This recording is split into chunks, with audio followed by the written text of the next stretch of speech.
Mace Windu, one of my favorite Jedi of all time. I just loved everything about him. And I think he's one of the top Jedi to ever be put on the silver screen and one of the top Jedi ever. I mean, he was right under Master Yoda, and Master Yoda is like out there as the one of the top Jedi. And I think that in Revenge of the Sith, he didn't die. That's my rock, and I'll stand on it until the day I die. There was no reason that he could have died. He lost one hand, and they got shot out into space. Well, you know, he was being electrocuted, and people have lived through falls like that, like Anakin in Attack of the Clones. He jumps out of that speeder and lands on another speeder way, way, way, way, way down in Coruscant in moving traffic.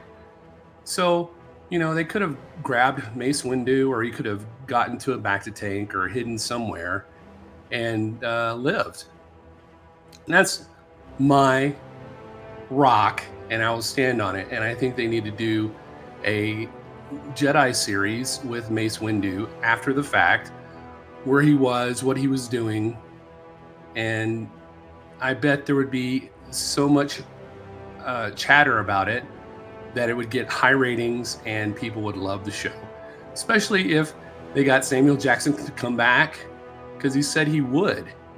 I mean, they had this fan film out there one time that showed Boba Fett, and all of a sudden you see this guy in this hooded cloak in this cave talking to Boba Fett, and it's Samuel Jackson. And I was like, no way. I was so excited until I found out it was a fan fiction movie. And I was like, man, it's just like, I loved it, but it crushed my dreams for him to come back. And I think if Disney would do this, this might bring back a lot of the goodwill from the fans for Disney. But I found this article on gamingbible.com, and it says, and there he is, it says Star Wars quietly confirms Mace Windu's fate, and he isn't dead. Well, that is what I've been saying forever. If that's true, I'm going to be on cloud nine. It's by Kate Harold. A familiar face could soon be returning. Every major franchise on the planet has become somewhat obsessed with cameos. That's certainly been exacerbated by the Marvel Cinematic Universe's delving into multiverse, a venture which has allowed for a wide array of cameo appearances from various Marvel characters. I will say, I do not want a multiverse in Star Wars.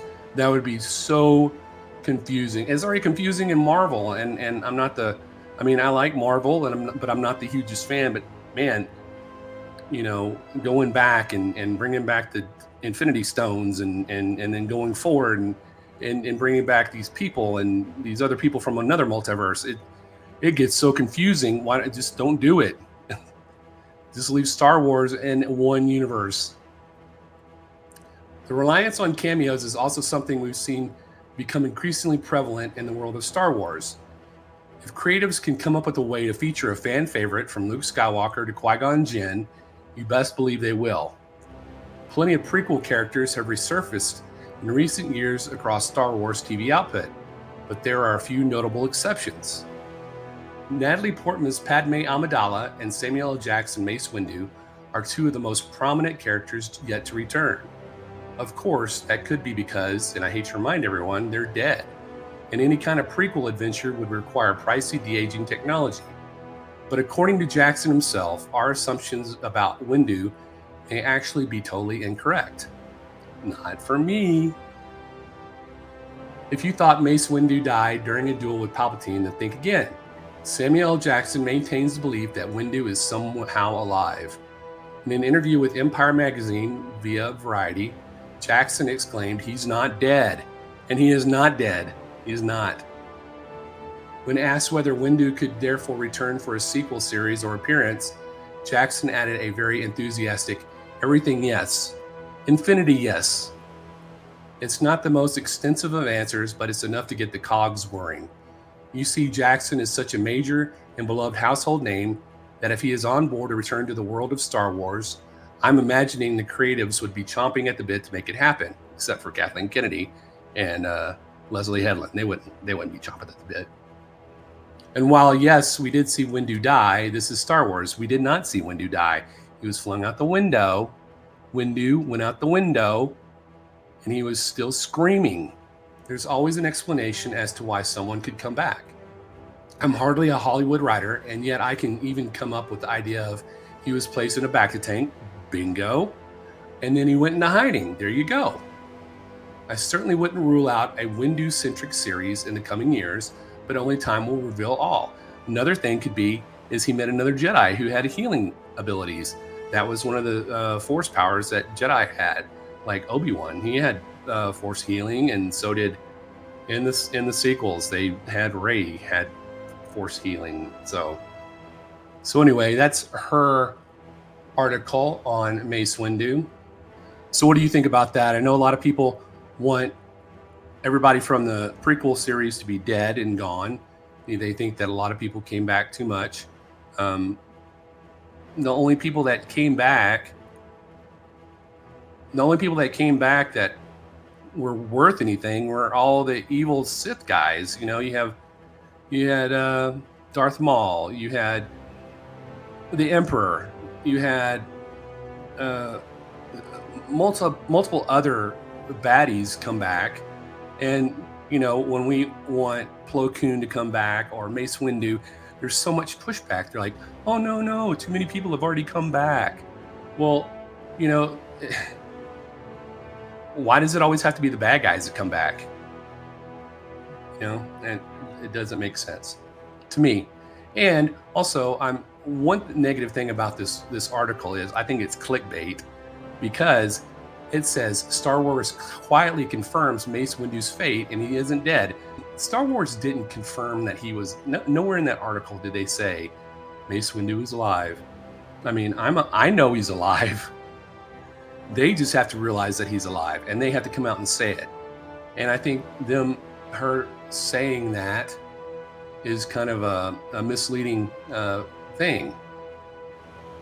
You know, they could have had Mace Windu behind the scenes, like a dark ninja Jedi or something, you know, helping, but not being in the open where people knew it was him, you know, so he didn't draw the Emperor and Darth Vader out to kill him, because I'm sure with those two, well, even, you know, he had the Emperor, he had him dead to rights.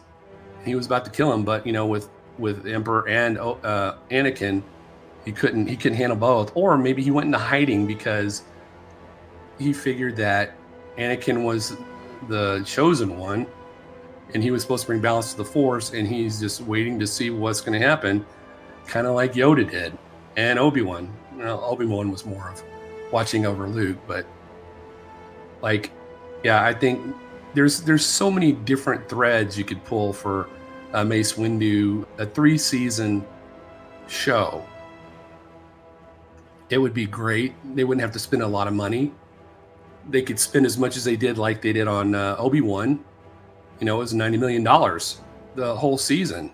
The Mandalorian has 3 seasons, and it's $128 million. And no, it was less. It was less than the Acolyte. The Acolyte was only 1 season. It was $121 million for that whole season, and the Mandalorian was less than that. So they could do it. They could go on a shoestring, talk to Bob Iger, say, hey, the fans really want this, which I think they do. I'm a huge fan and I want it. And he might just say, well, let's do it. Let's see what we can do. And, you know, get a good director out there and write a great script. And Samuel Jackson's not going to disappoint. I can guarantee you that. He is not going to disappoint. But one thing that will disappoint you is the amount of money that finally came out on how much it costs to produce The Acolyte, 1 season. If you don't know, go to this video right here, check it out, and you'll see it all. You won't be disappointed. And If you like my show, subscribe. I'd greatly appreciate it. May the force be with you always.